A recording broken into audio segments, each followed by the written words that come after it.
Right, thank you, Sarah. And to all of you out there in the internet land, welcome to this Future of Festivals panel.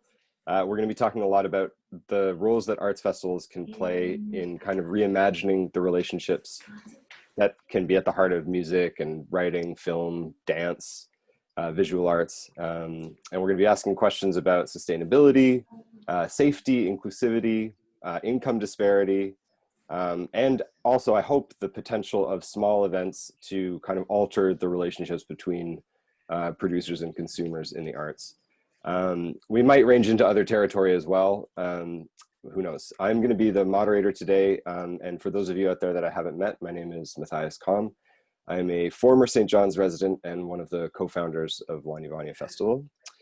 I don't want to talk too much because we've got some really amazing guest panelists who I would personally prefer to hear a lot more from. But I just want to start by saying how grateful I am and happy to be here in St. John's right now.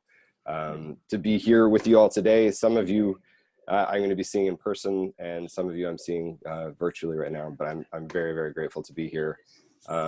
When Lawnya Vawnya started over 10 years ago now, we were inspired by other events, festivals like Sappy Fest or the Dawson City Music Festival, hi Andrea, or Down by the River, hi Sebastian, in Berlin, and lots of other festivals that really concentrated on fostering a sense of community, or really even better tapping into an existing community and kind of celebrating that energy and the talents of all the people that are involved.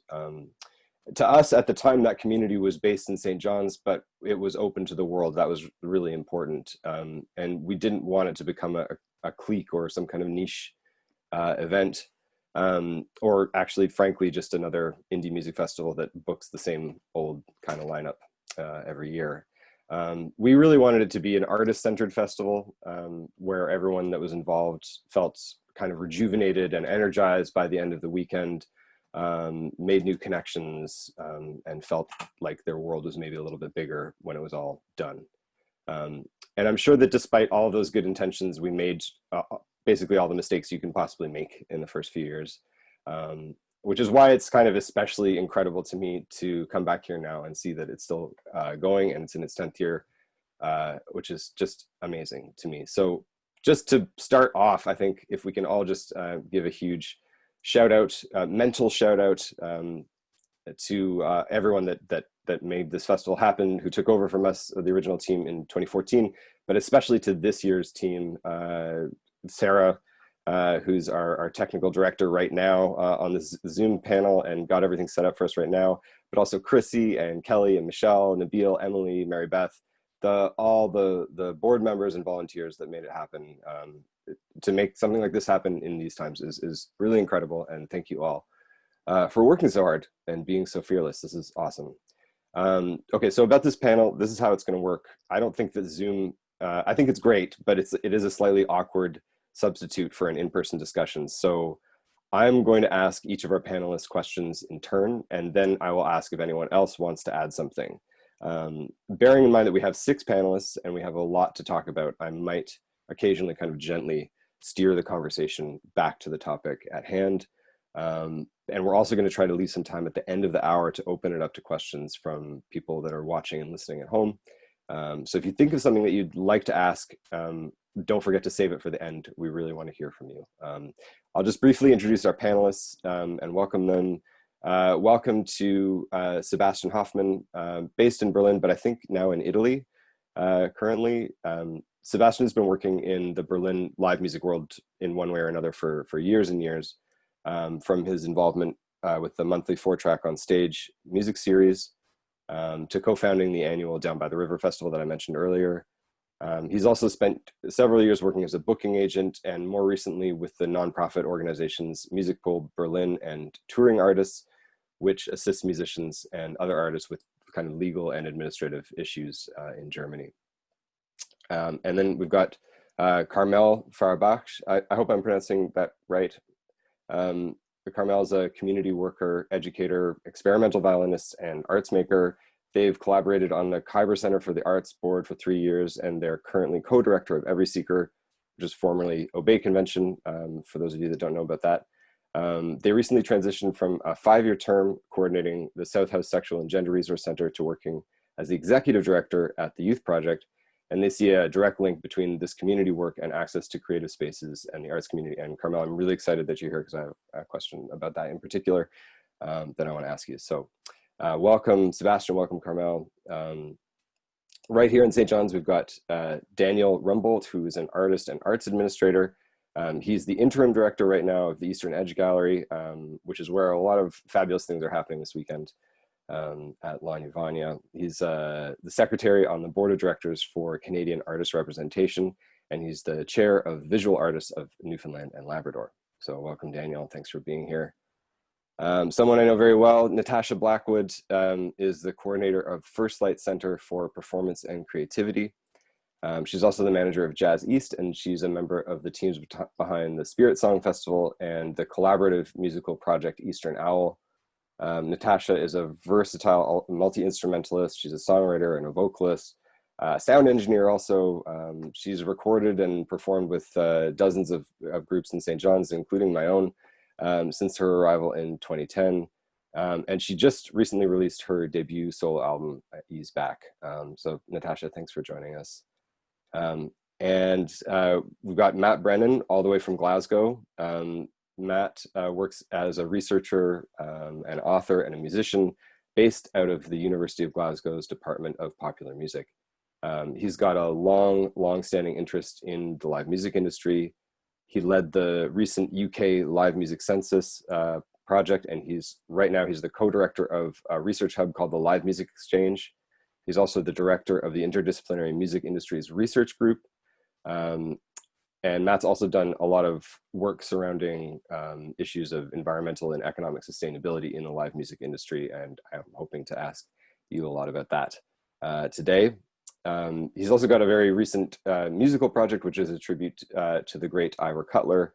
And he also his most recent book was just published called Kick It, A Social History of the Drum Kit. So welcome, Matt. Also from Scotland, at the moment, we've got Jane Blanchard, who's in Edinburgh right now, but back in Fredericton, she's the co-director and co-founder of the Flourish Festival.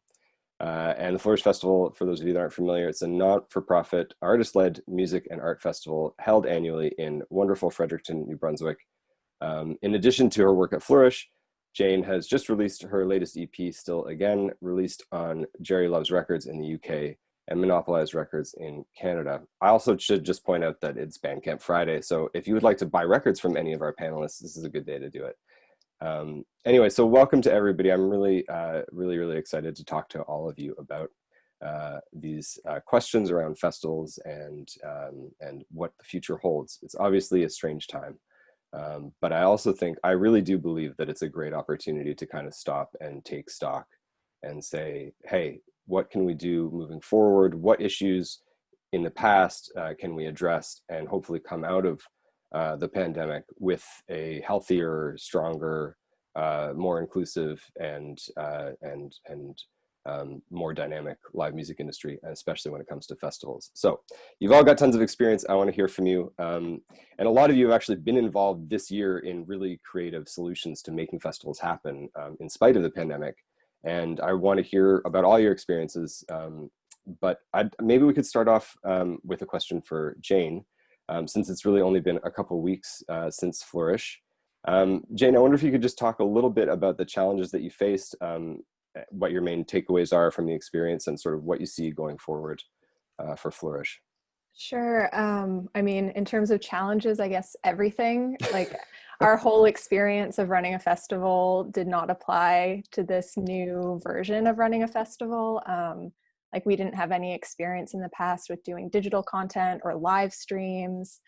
So I think we first went into it thinking, oh, well, we can just learn all of this stuff very quickly and still do it all ourselves. But we quickly realized that we needed to reach further into the community and get like students who were really interested in learning those things, and invest in like hiring some extra interns, and yeah, kind of work as a whole. But yeah, I mean, everything, if that's yeah.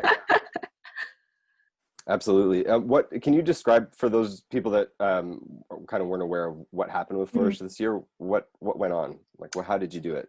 Totally. So we usually do, as many festivals do, really crowded, small spaces, sweaty rock band shows, and then a lot of like immersive installations. Obviously, none of that, we couldn't do any of that this year. So we pivoted our program to focus on a lot of public art, things that could be seen by the whole city, even if they weren't necessarily involved in Flourish or maybe didn't even know who we were. We ensured that, you know, any artists that we had booked prior, like for a spring edition, they had the opportunity to submit digital work, and we tried to facilitate filming at our studio for people who were local, who didn't have access to it. So yeah, mostly digital, public art, mostly all free events this year as well. Lots of digital workshops and stuff. But mostly for us, it was making sure that artists still had an opportunity to create and present something, and putting a lot of trust in artists that they could come up with creative ways, and then we could facilitate it and make it happen. So whatever they needed, we were here to support that. But yeah, I think a lot of artists really loved having the creative freedom throughout the summer to come up with ideas. And honestly, like the content that people submitted, I was so blown away with. I had just been expecting, like I told everyone, I was like, set up your iPhone, like do a set, like whatever you submit, we will be happy to present. But people really like blew it out of the park. It was amazing. Do you think that, just to ask a follow-up question to that, do you think that anything that you did differently this year in regards to digital and a combination of digital and live shows, can you see any of that happening going forward in post-pandemic times? Yeah, 100%.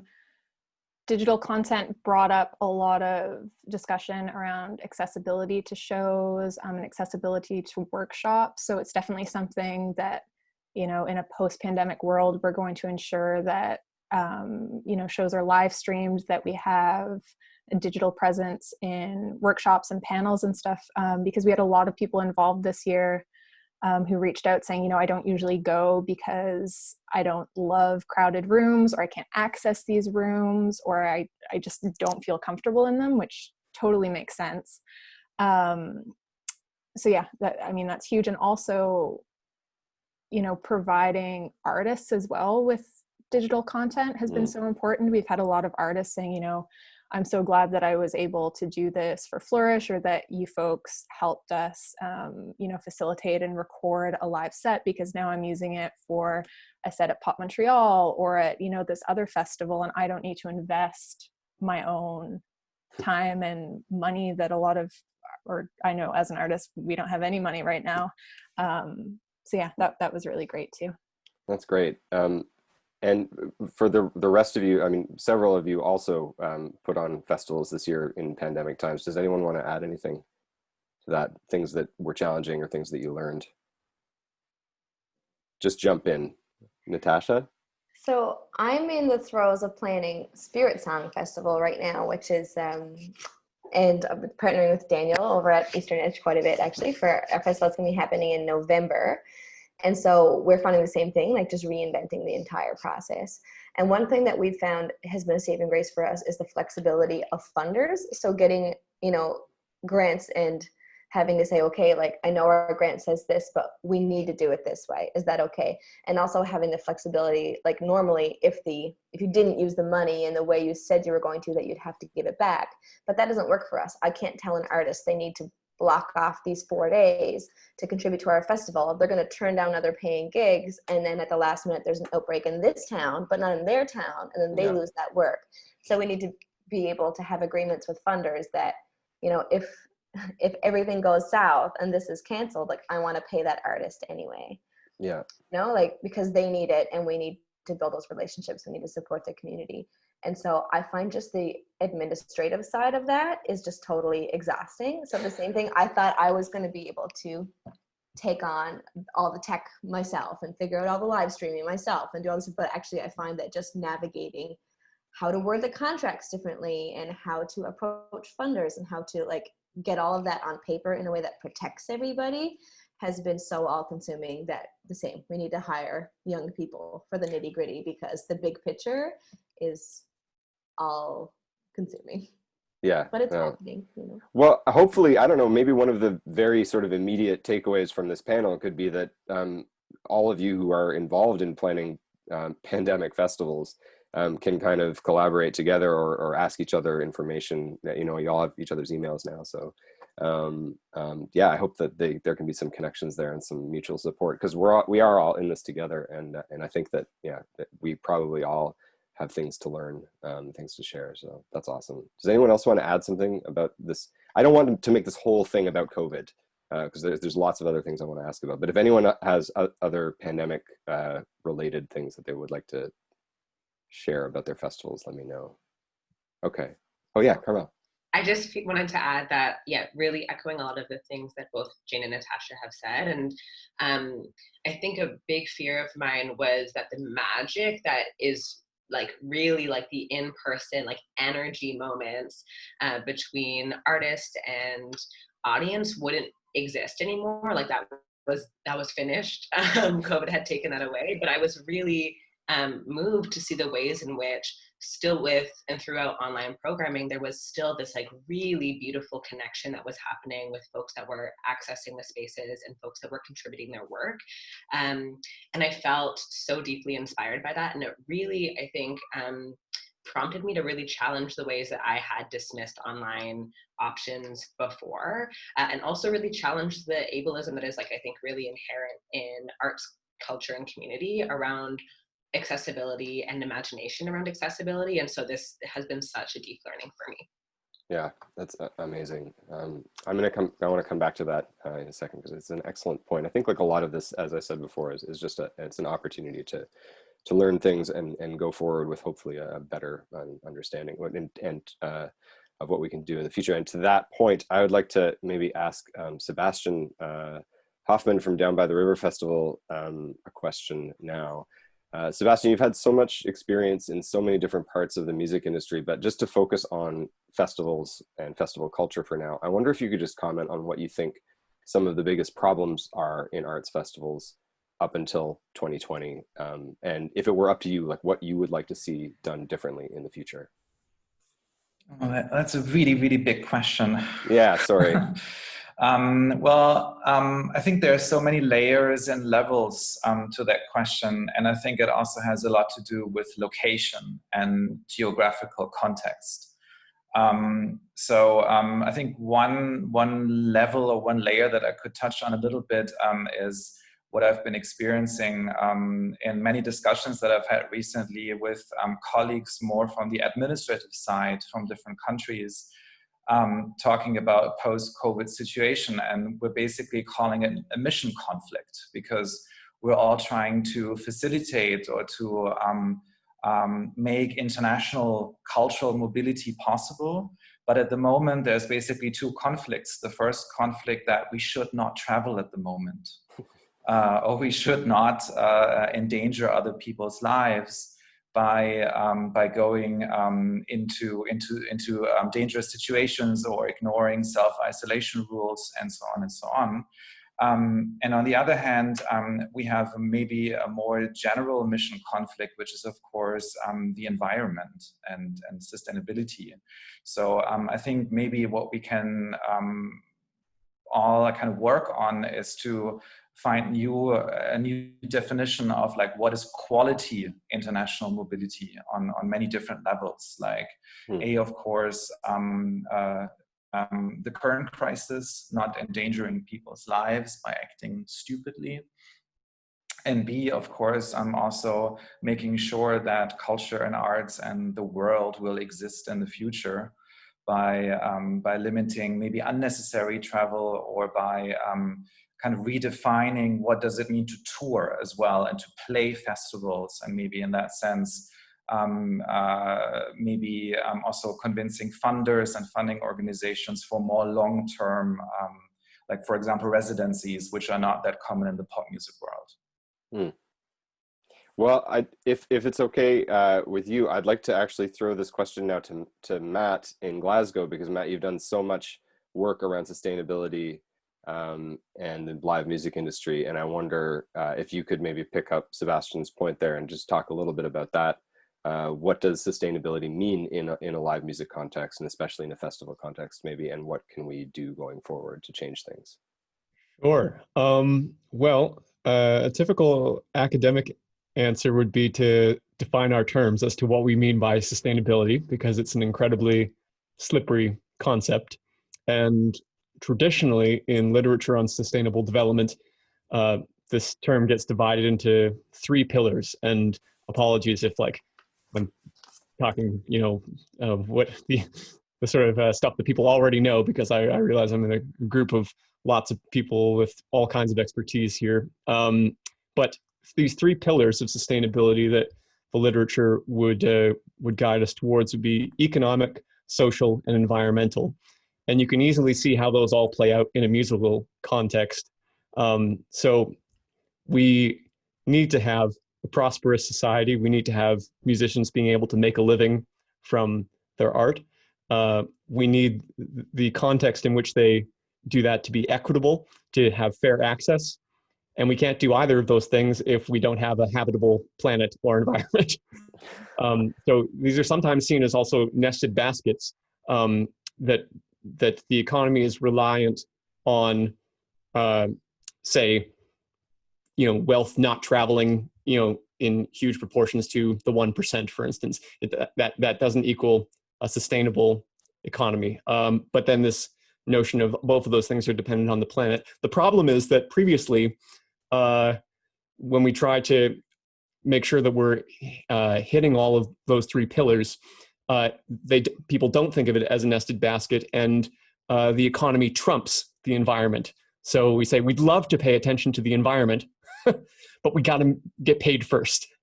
And Sebastian was talking about mission conflicts. This is the mission conflict of sustainable development, I guess. So it's a problem for the festival sector as well. No, go ahead, Mathias. So no, I was just wondering, have you seen any examples of what you would consider to be good approaches to addressing the three pillars of sustainability in a music festival context? Yeah, that's a really good question. The good news is that more people are looking at this than ever before. So in a UK context, there are organizations like Julie's Bicycle, which with the pandemic have talked about how this is a potential one way of thinking about this is a potential opportunity to reshape cultural recovery to a more just and green sector than existed previously. And they work with music festivals. So there's an excellent organization called Powerful Thinking, who were established actually way back in 2015. And they were very keen to, on the one hand, have viable festivals, so balancing that economic pillar, but on the other hand, reducing their environmental impact considerably. And so the first way that they did that was to collect research, like on what is the environmental impact of, say, the British music festival sector. And they produced a report on that in 2015, which is publicly accessible. I can actually put links in the chat to some of these things if that would be helpful.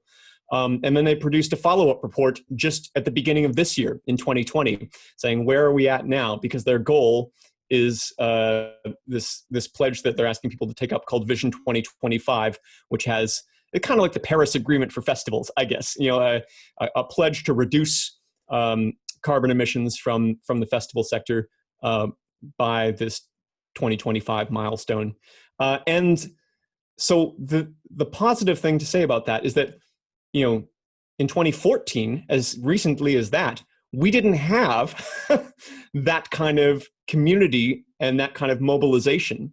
And, I'm just talking about a few initiatives within the UK that are prominent. There are analogous movements and organizations happening in other places in the world as well. So we can sort of now look to those, depending on where we are at in the journey of trying to create a sustainable festival and share best practice, not just within this little Zoom room here, but much more widely than that. So that's quite optimistic, I think. Yeah, that's wonderful. Does anyone else want to add anything about the sustainability context of our conversation before we move on? And we can obviously come back to it too. I just looked at the clock and realized we're already halfway through our time. So Sorry, Sebastian. I am a lecturer by trade. No, it's good. I can ramble on. Sebastian. Sure, yeah. Matthias, you asked about maybe practical or pragmatic solutions to making festivals more sustainable, maybe on a more environmental level. And one thing that we've been doing for years basically is not having fly-ins anymore at our festival. And I think this is, of course, a very geographical question or context. But I think what I've been seeing a lot is that a lot of smaller or mid-sized European festivals have been following up on this and don't fly in artists anymore, especially not from within Europe. But of course, in the Canadian context, this is something that's a lot more different. More challenging. Yeah, for sure. I mean, travel is a huge part of this. And I think that looking at the sort of more holistic view of sustainability as, anyway, we can come back to this in a second, but I wanted to pick up on another point that you both sort of got at a little bit, which is the connections between how we view sustainability and community, and also just the idea that this itself is a community right now, that we're making a community of people who are interested in these issues and can share things with each other. But maybe we could just pivot slightly. I have a question that I'd love to ask Carmel. And I wonder if you could speak a little bit to the connections between creativity and community. And you can define community as broadly or narrowly as you like, but particularly in the context of music festivals or arts festivals, do you think that festivals have any role to play in shaping our communities, and how does that happen?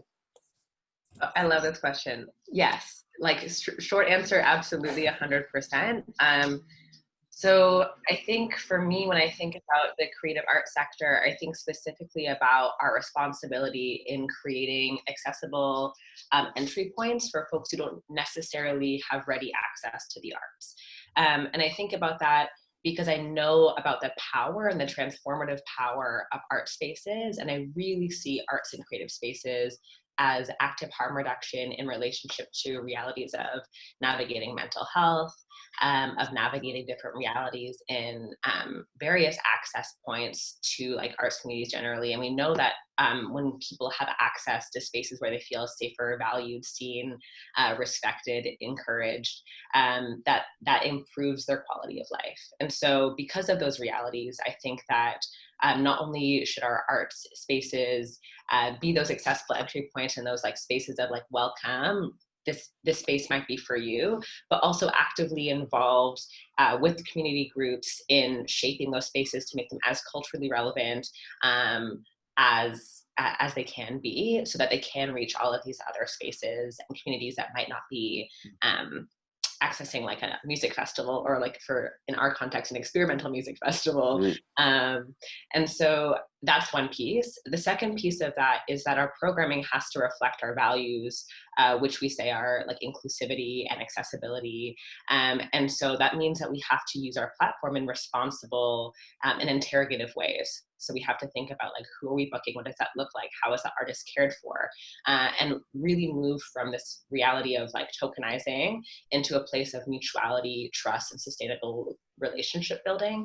And so that also means that we work alongside other community groups to bolster our programming. So if we're offering, for example, a performance by an artist who is speaking about their specific intersection of experience in their work, then it's our responsibility to also hold educative space that is led by that artist if they so choose, or if they so are interested.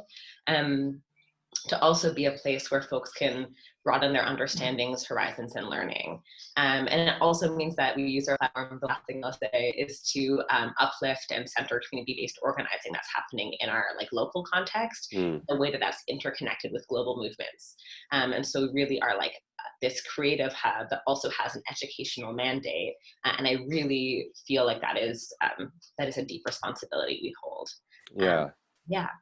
That's wonderful. Thank you so much. And I also could, just to follow up with that, I wonder if you could just speak a little bit more about the ways that, since we're all sort of reevaluating what a festival even is right now, because you're involved in so many different facets of everything that you just spoke about, is it possible that that all of our various festivals could become kind of actually year-round initiatives to, you know, provide accessible art spaces and all that kind of stuff? Do you see a potential for that?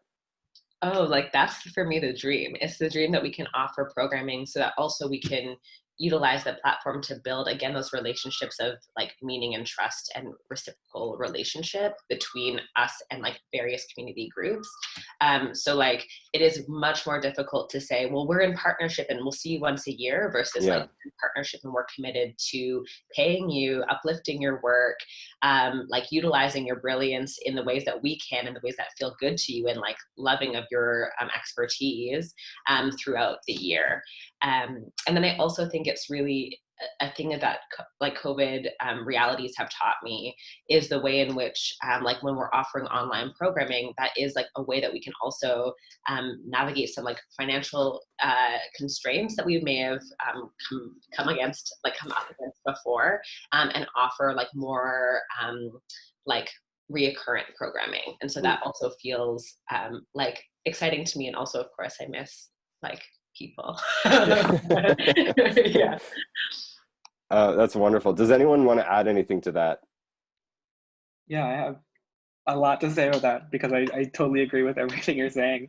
And I think it's been really interesting to hear about that desire for more like continual, ongoing, year-round collaboration. And I think specifically Natasha and I can maybe speak to that because, of course, we have these festivals that are happening. Holdfast and Spirit Song are very focal to our programming. They're very visible things that we do each year, but we're lucky enough that we have these organizations that house them through Eastern Edge and First Light. And over the past few years, we've really been developing that connection and being able to do things like every month, every couple of months, and be able to help each other out with different things. And I think that that just strengthens the festival connection even more, which is really exciting to see. And I think St. John's in particular kind of has a bit of a leg up there because we're all so close in proximity physically as well. Like the Lawnya Vawnya headquarters is literally in the same building down the hall from Eastern Edge. So we're always doing collaborations with Lawnya Vawnya. And it's about trying to make sure that those connections and those really beautiful moments don't just live in bubbles that happen for about 4 days a year. And it's about popping them and expanding them and making sure that it keeps going. Another thing I want to touch on, Carmel, is when you were mentioning that connection digitally was still there. I'm so relieved to hear that, and I'm so hopeful about that because our festival is coming up this weekend as well, same time as Lawnya Vawnya, and it's circling all around this big event we do, which is the 24-hour art marathon. It started back in like 1999. It was an in-person, people cram into the studio, make art for 24 hours, have drinks, and really just talk to one another. And that's happening over Zoom this year. So it's going to be a very different energy. We're trying to find different ways to like make people feel comfortable and really foster that sense of community. So like we're using Discord, we're using Instagram Live, we're premiering artist talks throughout the 24 hours just to create that sense of energy and festival, I guess, positivity, because that's what it is. It really kind of uplifts and kind of recharges the batteries for artists. And I think now more than ever, we can all agree that's what we need, is a recharge and something to remind us that we're not alone and that we're kind of in this all together. And so it's interesting to hear from everybody else about what you're doing, your strengths, your weaknesses, what's working, what's maybe not working, and will hopefully work in the future. Thank you. I have a follow-up question for you on that, Daniel, but just before I ask, does anyone else want to add something to that? Please do. Okay. Yeah, I just want to say, oh, sorry, for somebody else. No, go ahead. Oh, sorry, Zoom forever. Okay, so although we, Spirit Song Festival is once a year, Spirit Song offers, like workshops, like art space workshops all year round. So there's, like there's crafts and there's music and there's like talking circles and that kind of stuff. So we've kind of found that it's actually a mutual benefit to both being digital and being in person. And we actually plan to continue both forever because, well, number one, we primarily try to serve Indigenous communities.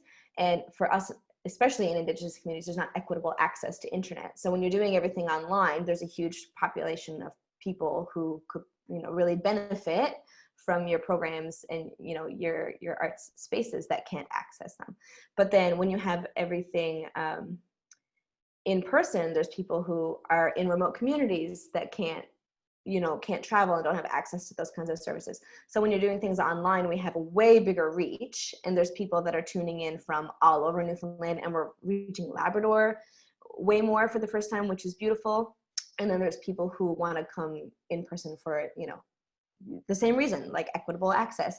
So we're kind of thinking that going forward, you know, COVID or no COVID, that we really need to have like a hybrid model of presenting that incorporates both in-person and online programming. And in some ways, we're kind of grateful for this full stop to help us kind of realize that.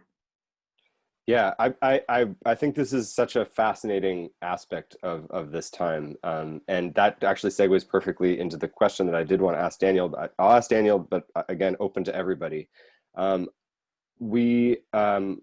think that we often it's hard to separate the idea of festival from spectacle, and in the context of a visual arts festival, or any kind of art. I mean, when it comes to music, it's kind of it's obvious that the music is often a spectacle. But in something like the 24-hour arts marathon too, spectacle has always been sort of an important part of that. I mean, the very physical spectacle of just being part of it, being there and being involved is really critical. And I'm wondering, Daniel, what you think about that concept of spectacle in this pandemic version of things. Can we have spectacle digitally? Is it something that can happen? What do you think? Is it something that we're just sort of bearing with for now, or is there a future? I mean, part of that is totally to be determined. Yeah. But I think a spectacle, it kind of has I think of it in two different ways. When I think of it in the festival, I do think it's this fun, energizing, almost necessary thing that we're chasing after. We're trying to find that festival energy we're all used to, and we're trying to see how that can happen over Zoom, over a chat room. And it's about just providing the platform and hoping people are in the mood, hoping people are like engaged and are willing to participate appropriately. But I think when it comes to spectacle in our kind of year-round programming, there's a fine line between like providing a platform for someone and actually having the appropriate support for somebody. Because we can't just say, oh, we'll program artists from across Newfoundland, it'll be remote, good luck, figure it out. We have to be able to say, okay, we want to do this outreach, particularly to like rural communities, to the west coast of the island, where it's so difficult for them to engage with Eastern Edge and be a part of our programming. But it's not just saying yes and letting go, it's saying yes and then having continual meetings, conversations, asking the artist how they want to be represented, and then trying to decipher the different ways or talk about the different ways that we can support them. Because like Natasha was saying, some people don't have not only the access to a lot of this online remote programming, but also just like the technical know-how. It feels like you have to do this kind of housekeeping when it comes to Zoom every time you start a meeting. You have to talk to the artist about how their work translates to an online platform, because some artists' work doesn't translate to an online platform. So I think particularly in the festival sense, like for example, we're going to be working with a performance artist from Montreal, Nadege, and she's like, usually my work is in person, it's bringing people in, it's kind of creating that discomfort and that curiosity. And she's like, I'm going to try it over Zoom and see what happens and what level of like voyeurism that contributes. So it's interesting. I think spectacle is achievable, but it's a weird topic to navigate. Yeah, definitely. We'll see. To be determined. I like the way you put that. We'll see. We'll all see, I guess. Does anyone want to add to that? I mean, some of you have actually already had your festivals in various forms of digital and physical combinations. Does anyone want to add anything to that? I'll just say on the back of Daniel, I think it is also so much trial and error. And I think it's good, that so many festivals and events are kind of pushing on through this, even though it's very difficult, because we're getting to try out new things and we're able to give artists a space, like you said, Daniel, to try it and see what works, see what doesn't work. And then that also helps them as well. So I think also not putting too much pressure on ourselves, for everything to be perfect, because we're all really trying to explore and figure out what we're doing. And I think it's going to be beneficial for everyone in the end. Yeah, I hope so. Absolutely. Anyone else want to jump in there? I know Matt, has to go kind of soon, and we're going to have to leave some time for questions. I have a couple more things I want to ask, but please jump in, any of you, if you'd like to say anything. Zoom is so awkward this way. All right, Natasha, I have a question I really want to ask you, and it touches on a lot of the issues that we've been talking about so far. And it's about what inclusivity and listening means and looks like. I know that for both First Light and for Eastern Owl, for example, there's a really deep commitment to an ethic of inclusivity and kind of deep listening as well. Although, one is a center, a community center, and one is a musical project. I see that in both, and I wonder if you could just speak a little bit to what that actually means. I mean, the words that we throw around a lot, but what does inclusivity and listening to community mean to you? Sure. Well, Eastern Owl actually started out as a program in First Light once upon a time, so almost 10 years ago now, and it was just a bunch of women who had either Indigenous ancestry or like connections to community that wanted to learn more and like get reconnected to the tradition of being a traditional drum carrier. And so it started out like going to the center and just, elders would be there for whatever reason. And we'd be like, share a song. And we would kind of like gained all these traditional songs. And we were together for 3 or 4 years before we started writing our own. So even though Eastern Owl is our own group, we are still really connected to First Light, and just that we feel like we're still like a part of that community. So if there's not a whole lot of like group drum carriers in the city that are like comfortable performing in a public setting. So if there's ever, if it's National Indigenous Peoples Day or it's a moon ceremony or something that's culturally significant, then we're invited, and we always know like we have to come because it's a part of who we are. So I think when it comes to community and deep listening, it's just that, I mean, for me personally, I can really only kind of speak from an Indigenous lens. Like there's so much of inclusivity that I still have a lot of work to do, I think. But for working with Indigenous communities, it's like knowing where the significance is. And for Indigenous communities is with elders. And your elder doesn't necessarily have to mean like a really old person. It's someone who's like a knowledge keeper, someone who has those traditions. And it's not like other forms of knowledge where you can like look it up and research. Like Indigenous knowledge gets passed from generation to generation. So you have to be really immersed in that community. And you can't suddenly say like, oh, I have the knowledge, I'm good now, I'm gonna like run with it. It's something that's continuous. So you're always gaining those teachings. So like the consultation never really ends. And you can't say like, oh, well, I've got my Indigenous lens now, I can go do that, whatever. Like I did that 10 years ago, like I'm good. Like it's constant. And so for Eastern Owl, we're still always immersed in the community, and we're always talking to people. We're always so grateful to gain new traditional songs, even though that's not really like what we do professionally. It's still something that really informs the way we carry forward.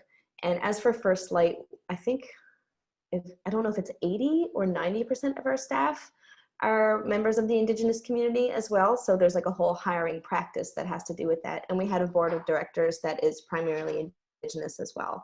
So it's not just a matter of saying like, hey, we're going to do this and we're going to serve this community. It's like we are that community, and we're constantly bringing people in from other communities. We're always like learning. There's in our organization, there's they pay for education. Like if you want to, everyone has like a personal development budget every year. So if that means that you're like going to Nova Scotia and you're going on a sweat to get some knowledge from elders, that's fine. If it means you're going to like take a course from MUN on learning how to speak Mi'kmaq because that's your language, then like you can go do that.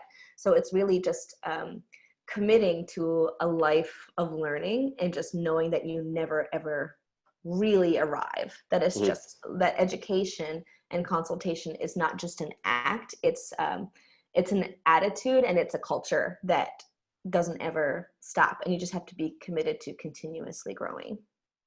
Wonderful. Thank you so much for that. And I want to just, I don't know if we have time for this. I hope we do.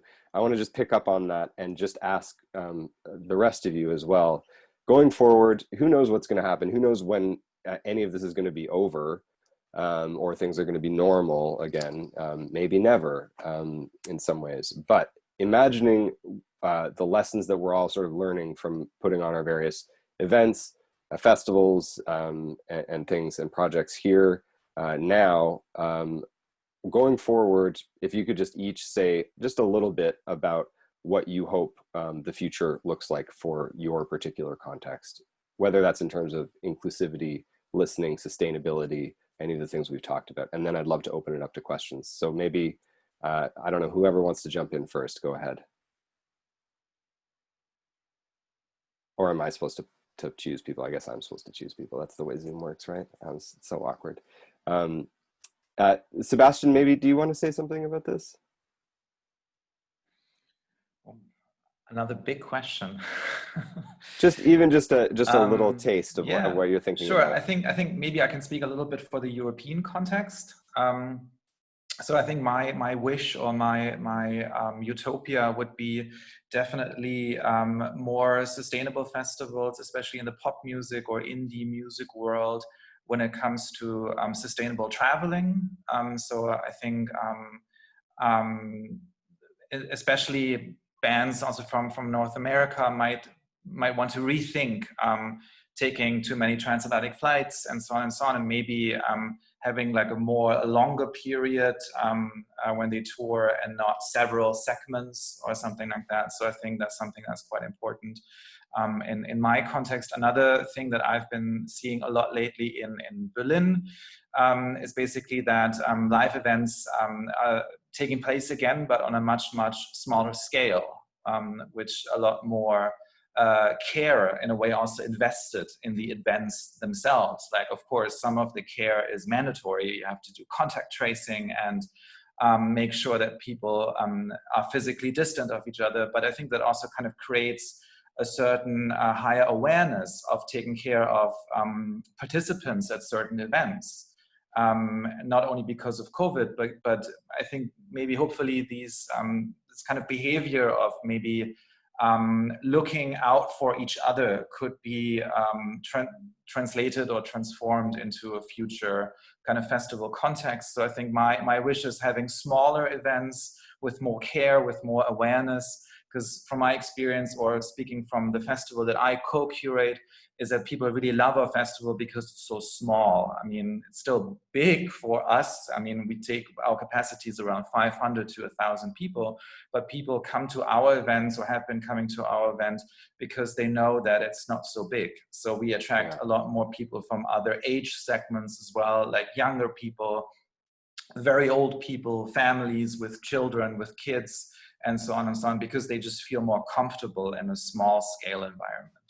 Yeah, I think that small is beautiful is something that I think we're all kind of learning now. I hope that the bigger events learn that as well. That's my personal wish. Matt, I know you have to go. Thank you for hanging out, but maybe we could just throw it to you for now. What's your dream? My dream. Festivals of the future. Well, I mean, in a way, it's the same kind of lesson that all of history teaches us, is that, you know, there will be disruptions and there will be change. That's one way of telling the story of history. So possibly, you know, festivals will be completely different, almost certainly in many ways, right? In the coming years. But then there are other things that don't change. There's nothing new under the sun, you know? So do I think and do I hope and do I dream for festivals to continue to be a place of, I guess, building community? Yes. And I think that they will do that. I think that's a human need, and we'll make it happen. I don't think it's possible for us to not try and create, different communities, whether they're large or small, through festival. Festivals are also celebrations, and celebrations will continue to happen. They may take, different shapes. They may be more localized. And I agree with everything Sebastian was saying, especially as someone from Fredericton, New Brunswick, currently living in Scotland. The pandemic has, made me, what do I dream of? In a real selfish way, I dream of going back to the Maritimes to be able to see part of my family. But as a music academic, I now think to myself, actually, that would empty up my flat in Glasgow. And if there were artist residents who wanted to, swap a house with me so that I could see my family and they could like have a base in Europe for 4 months, well, which would lead them to travel less. These are the ways that our brains are kind of being rewired as well as our behaviors.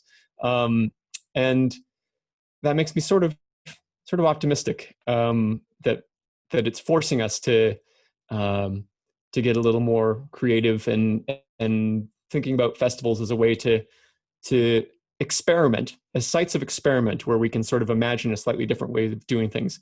I think I dream for that as well, and I think it's eminently possible. Thank you. That's wonderful. I love the optimism. And maybe since we've got a couple of Frederictonians in Scotland right now, Jane, do you want to jump in and give a final word about the future?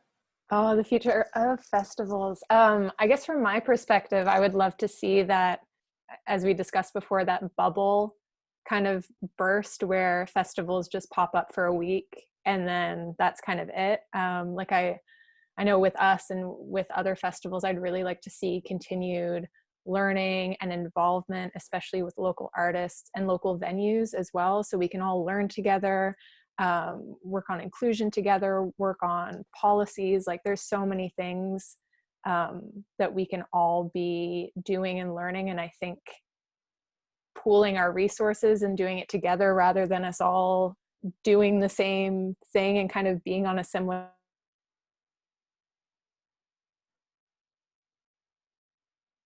and also, working with more community groups and being more politically active as well is one of the things that, we've realized as an organization, realizing that, as a nonprofit, we also have a voice at City Council and on issues that we maybe thought that we didn't have a voice before, and we need to use that platform as well to make changes in our community as people who improve the economy for your city.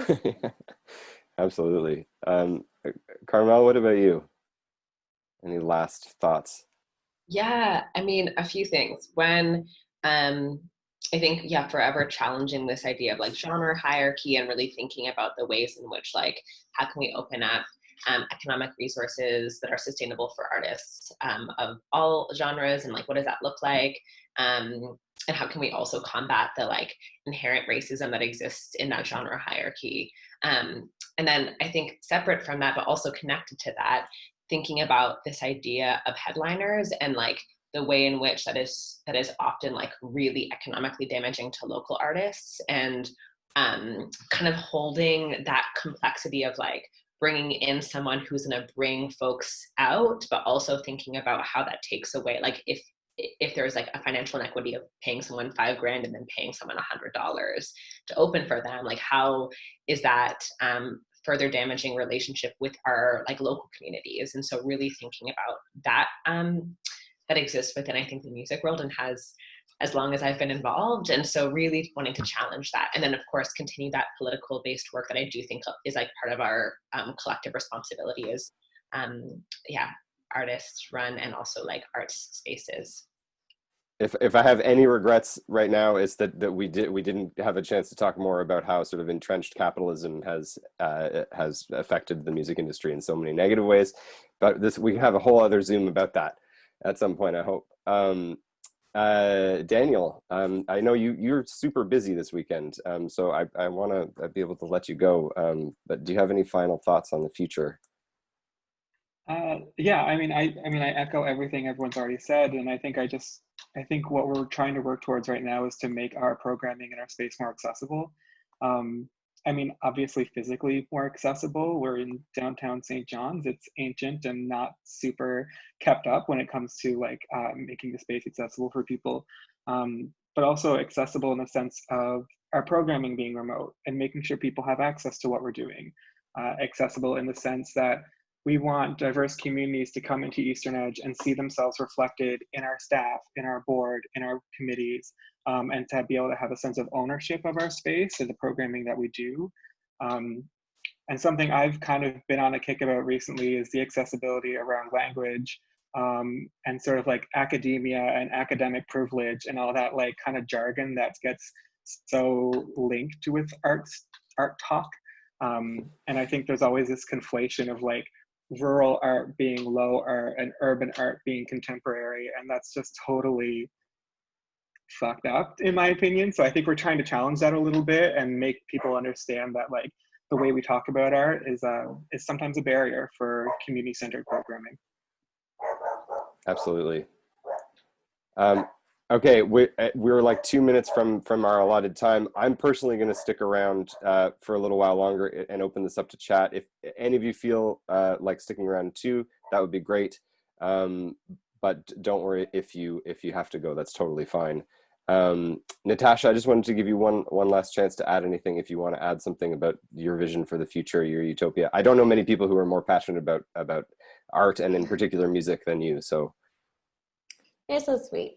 I think in my utopia, in my music festival utopia, there's a lot more space for mentorship, because I think, you know, just art school is just so inaccessible for so many people, and there's so many people with so much talent and so much skill that are really lacking in industry knowledge. So I would love to see in my utopia that there, with every festival, exists like several residencies where someone with more skill and more experience can collaborate and build and create art with someone who's younger and up and coming, just to really foster those skills and help people, you know, gain those like career and industry skills when they're younger, just so that they can, you know, like make those connections. And really just time and space is just so expensive, and it's just such a huge barrier. And I know so many artists who really have what it takes but never really seem to quite get into their careers until they're in their mid 30s or 40s. And I think it's really just for a lack of like community based, festival based opportunities that could really play a part in advancing that. So yeah, that's a huge part of my utopia, just like mentorship and creating meaningful opportunities for young artists. yeah, well, I think even if only like 10% of all of our individual dreams come true, we're going to be doing really well. So if it's okay, I don't know if Sarah, if you're there, Lawnya Vawnya's amazing programming director has been also our technical director for the Zoom. Sarah, is it okay if we open it up to some questions now from people who who have joined in? If there's anything you've been collecting, I don't know how this works, to be honest. Yeah, we can definitely open it up to questions. Not any questions in the chat, but if folks who are in attendance want to either turn on their audio or video and join the discussion, you're now welcome to do so.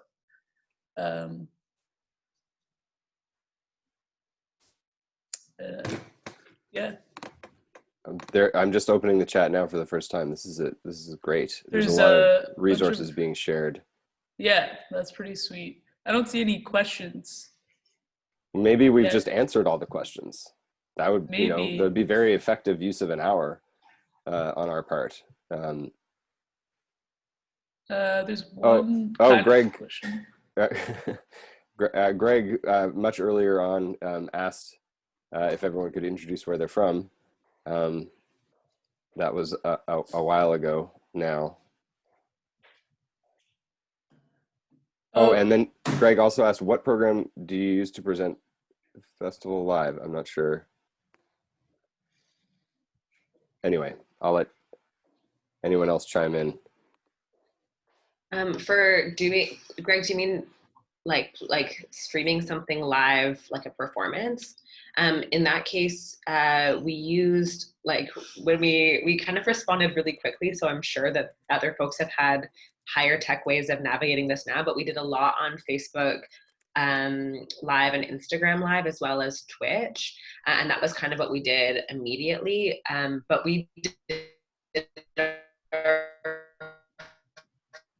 COVID news hit, so I would really love to hear if folks have better platforms that are better quality that they've been using for live performances. I'll chime in a little bit. We did, again, it was like all very new. So we asked the majority of our artists to provide us with pre-recorded content. which from our perspective at least took a lot of the stress away from the artists and also from us with like Wi-Fi and technical things. And then we did all of our streaming on Twitch only because we didn't necessarily want to be driving people to Facebook, because Facebook. But we did do some things on Instagram. It's really difficult because people feel comfortable with different things. You know, we had a lot of people who had never heard of Twitch, who didn't feel comfortable using it, who would have rather seen our programming on YouTube Live. There's almost like too many options and you can't use them all, so you just need to pick one, I guess. I don't know. And then we also did all of our live streams. We screened them in downtown Fredericton as well, so people who didn't have access to technology or who wanted to kind of like convene safely and watch outside had the opportunity to do that too. So again, a lot of like trial and error.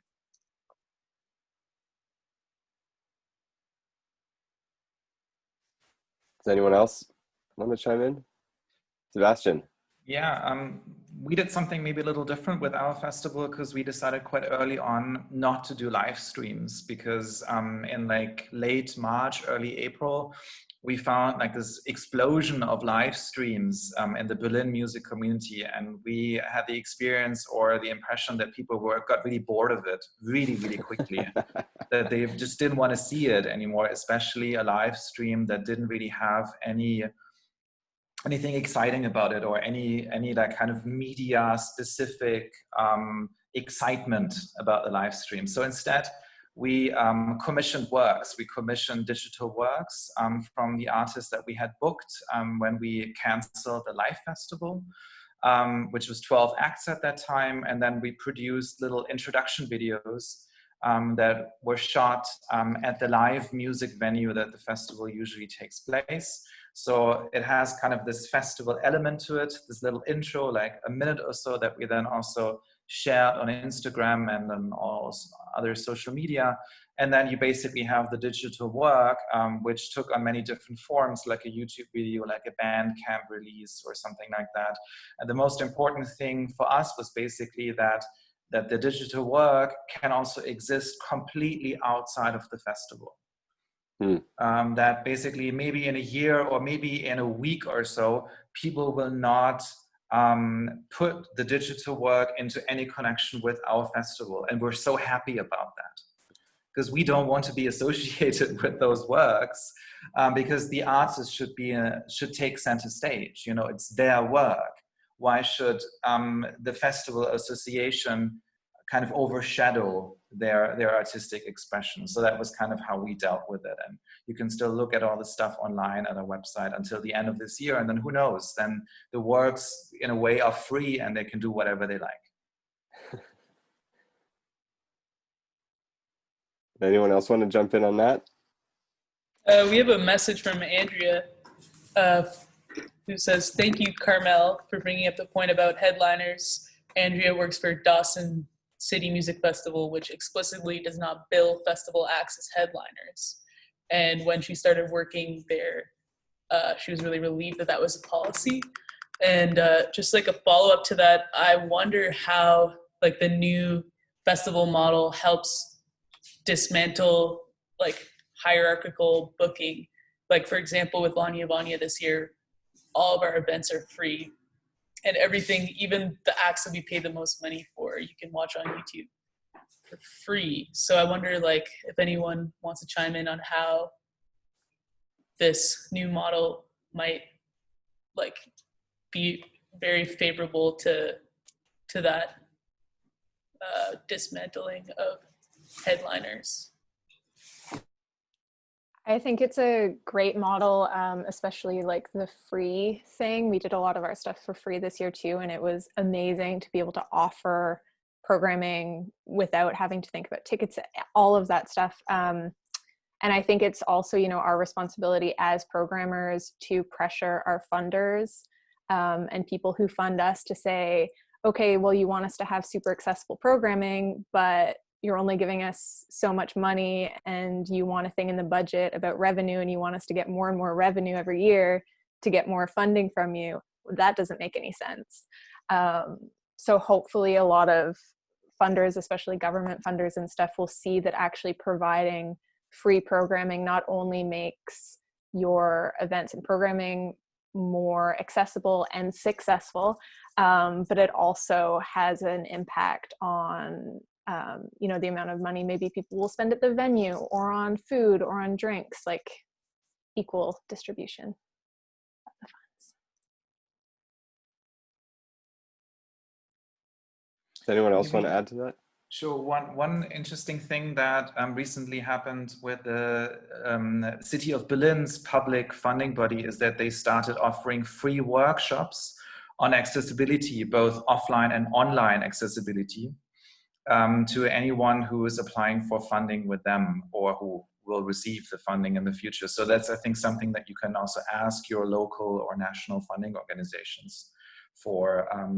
They should take care of that too. They should give you the opportunity to educate yourselves regarding accessibility, and they should pay for it, I think, too.